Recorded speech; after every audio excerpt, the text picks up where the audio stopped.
Welcome to This Explainer. We're diving straight into one of the most rapid, high-stakes escalations in all of human history. Right between 1940 and 1941, a localized European conflict violently exploded into a truly global struggle. Today, we're going to unpack the strategies, the shocking surprises, and the massive geographical pivots that completely defined this era. I mean, just imagine it. In a matter of weeks, Europe's most established armies completely collapsed. And this wasn't just a simple defeat. It was the terrifying debut of an entirely new era of warfare, playing out right in real time. France fell. British forces were pushed to the absolute brink and forced into a desperate evacuation. The whole world was watching this total paradigm shift in military doctrine unfold. This is when the world was officially introduced to Blitzkrieg, literally lightning war. And the crazy thing is, the real innovation wasn't just the machinery itself. It was the unprecedented synchronization.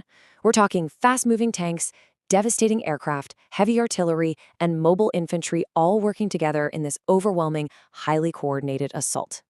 Britain and France were just completely unable to stop this rapid, crushing force. I mean, by the end of September 1939, Poland had already been defeated. Okay, Section 1, the Western Shockwave, from the phony war to the fall of France. So after months of this quiet standoff that people called the phony war, the Allies heavily defended the Belgian border. They were essentially expecting a repeat of the First World War's static, trench-based combat. But instead, German armor pulled off this devastating strategic deception and pushed straight through the Ardennes.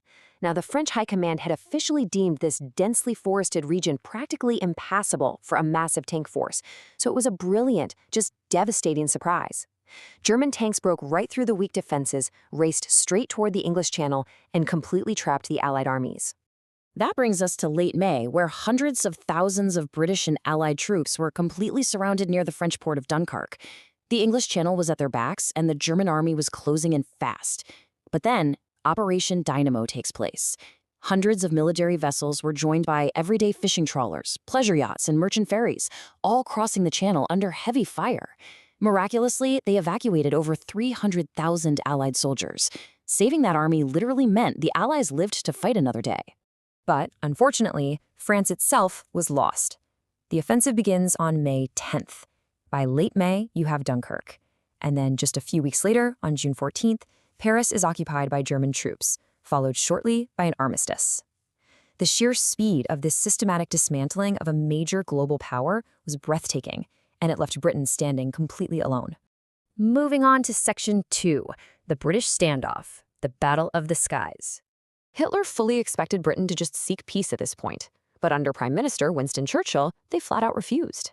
Now, for Germany to actually invade the British Isles, they needed safe passage across the English Channel, and that required total control of the skies. So, to prep for the invasion, the Luftwaffe systematically targeted the infrastructure of the Royal Air Force.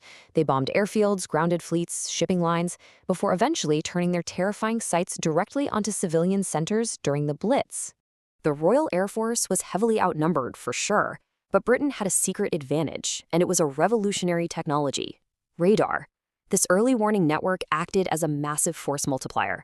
It could detect incoming German bombers long before they even arrived.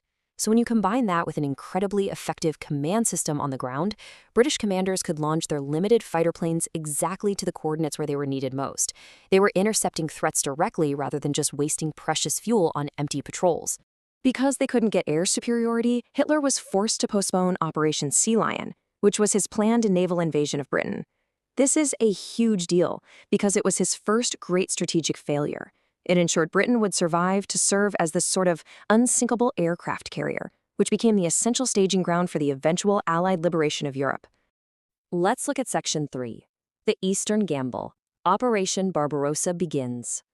Driven by an ideological hatred of communism and a really desperate need for vast agricultural lands and raw materials, Hitler completely shattered the 1939 non-aggression pact with the Soviet Union in June 1941.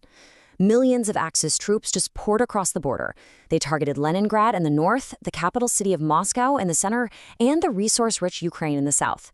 Guys, this was the largest land invasion in human history. And initially, those blitzkrieg tactics worked perfectly. Soviet forces suffered absolutely catastrophic losses. But here is the million-dollar question.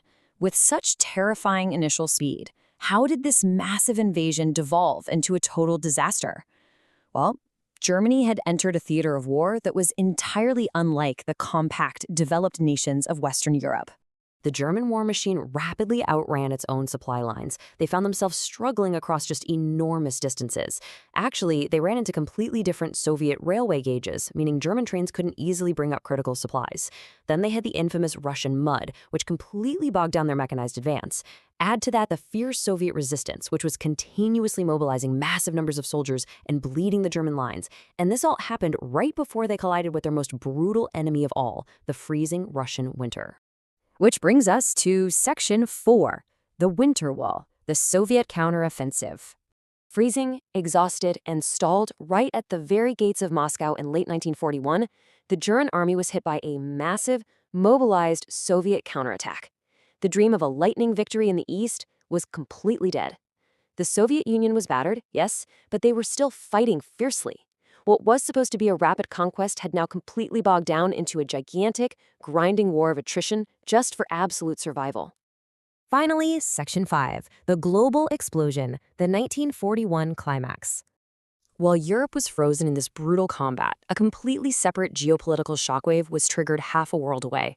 Right as that massive Soviet counteroffensive was pushing back German troops at Moscow in late 1941, on December 7, 1941, the Empire of Japan struck the American naval base at Pearl Harbor.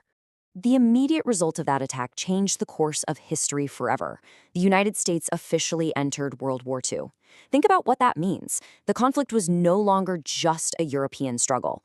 The war in Europe instantly merged with the war in the Pacific. It was now, truly, a global war. Germany was now locked into an incredibly draining two-front war. Right at the exact moment the untouched industrial might of the United States entered the fray. The question was no longer if the Axis could conquer the world swiftly, but whether they could even survive the overwhelming global industrial war they had just created. The brutal chapters of Stalingrad and the Pacific were about to begin. So what do you think happens next? Stick around for our next explainer to find out.